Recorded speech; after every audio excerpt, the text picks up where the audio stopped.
അങ്ങനെ സുമതി വളവ് എന്ന സിനിമ കണ്ടു. ഒരു ഹൊറർ കോമഡി മൂവിയാണ്. സിനിമ എങ്ങനെയാണെന്ന് ചോദിച്ചു കഴിഞ്ഞാൽ ഒരു ആവറേജ് മൂവി ആയിട്ടാണ് എനിക്ക് അനുഭവപ്പെട്ടത്. അപ്പോൾ ഈ സിനിമയിലെ ഹൊറർ കോമഡി എന്ന് പറഞ്ഞിട്ട് ഹൊറർ ഫസ്റ്റ് ഹാഫിൽ നന്നായിട്ട് വർക്കായി. സെക്കൻഡ് ഹാഫിലേക്ക് വന്നപ്പോൾ ഹൊറർ അവർ മറന്നു. കോമഡി എന്ന് പറയാനായിട്ട് വൻ കോമഡി സംഭവങ്ങളായിട്ടൊന്നും തോന്നിയില്ല. ജസ്റ്റ് ഒരു ലൈറ്റ് ഹ്യൂമർ ആയിട്ട് ഫിലിം ഇങ്ങനെ പോകുന്നുള്ളൂ. സിനിമയുടെ ഫസ്റ്റ് ഹാഫ് എനിക്ക് ഇഷ്ടമായി.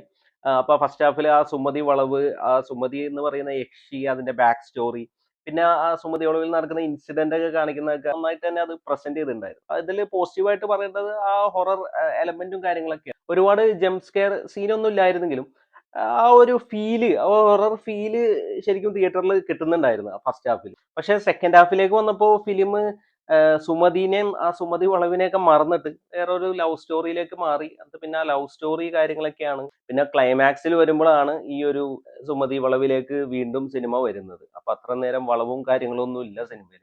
അപ്പൊ ആ ഒരു സെക്കൻഡ് ഹാഫ് വൻ ഷോക്കായിട്ടാണ് എനിക്ക് തോന്നിയത്. പിന്നെ സെക്കൻഡ് ഹാഫ് ഭയങ്കര ലാഗും ആയിരുന്നു, ഒരുപാട് പാട്ടുകൾ. അപ്പോൾ ആവശ്യമുള്ളിടത്തും അനാവശ്യത്തിനും എല്ലാത്തിനും പാട്ടുകളൊക്കെ ഇട്ട് അതൊക്കെ ഭയങ്കര വെറുപ്പിക്കലായിരുന്നു. അപ്പൊ മൊത്തത്തിൽ പറയുകയാണെങ്കിൽ ഫസ്റ്റ് ഹാഫ് നല്ല രീതിയിൽ എടുത്തു വെച്ചിട്ട് സെക്കൻഡ് ഹാഫിലേക്ക് വന്നപ്പോൾ പടം കയ്യിൽ നിന്ന് പോയ അവസ്ഥയായിരുന്നു ഈ സുമതി വളവ് എന്ന സിനിമയെ കുറിച്ച് പറയുകയാണെങ്കിൽ. പിന്നെ ആക്ടേഴ്സിന്റെ പെർഫോമൻസ് പറയുകയാണെങ്കിൽ അർജുൻ അശോകനാണ് ഇതിൽ മെയിൻ കഥാപാത്രമായിട്ട് വരുന്നത്. അപ്പൊ Arjun Ashokan okay as usual, പുള്ളിയുടെ നോർമൽ ഇതിനു മുമ്പ് കണ്ട സിനിമകളിലെ പോലെ തന്നെ ഒരു ഗുഡ് പെർഫോമൻസ് തന്നെയായിരുന്നു. മോശം എന്ന് പറയാനില്ല, നന്നായിട്ട് തന്നെ ചെയ്തിട്ടുണ്ട്. പിന്നെ ഗോകുൽ സുരേഷ് ഉണ്ട്. ഗോകുൽ സുരേഷിന്റെ പെർഫോമൻസും ഓക്കെ ആയിരുന്നു കേട്ടോ. പുള്ളി നമ്മുടെ മാധവ് സുരേഷിനെ പോലെയല്ല, പുള്ളി നല്ലൊരു ആക്ടറാണ്. വിന്റേജ് സുരേഷ് ഗോപിനെ കാണുന്ന ഒരു ഫീലാണ് നമുക്ക് പുള്ളിനെ ഈ ഫിലിമിൽ കാണുന്നത്. ചെറിയ റോളാണ്, പുള്ളി നന്നായിട്ട് തന്നെ ചെയ്തിട്ടുണ്ട്. പിന്നെ ഈ സിനിമയിൽ ഒരു മിസ്കാസ്റ്റ് ആയിട്ട് തോന്നിയത് മുകേഷിന്റെ മകൻ ഈ ഫിലിമിൽ വില്ലനായിട്ട് അഭിനയിക്കുന്നുണ്ട്.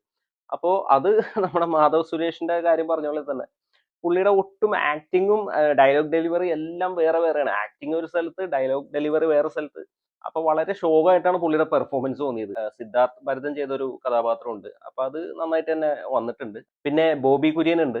നമ്മുടെ പണി എന്ന സിനിമയില് ഡേവി എന്ന കഥാപാത്രം ചെയ്ത പുള്ളി ഒരു പോലീസുകാരനായിട്ടാണ് ഈ സിനിമയിൽ വരുന്നത്. പുള്ളിയുടെ മാനറിസം അടിപൊളിയായിരുന്നു. ബാലു വർഗീസ്, സൈജു കുറുപ്പ്, മനോജ് കെ യു, നന്ദു, അങ്ങനെ ഒരുപാട് ക്യാരക്ടേഴ്സ് ഉണ്ട് ഫിലിമിൽ. റോള് ഭംഗിയായിട്ട് തന്നെ അവർ ചെയ്തിട്ടുണ്ട്.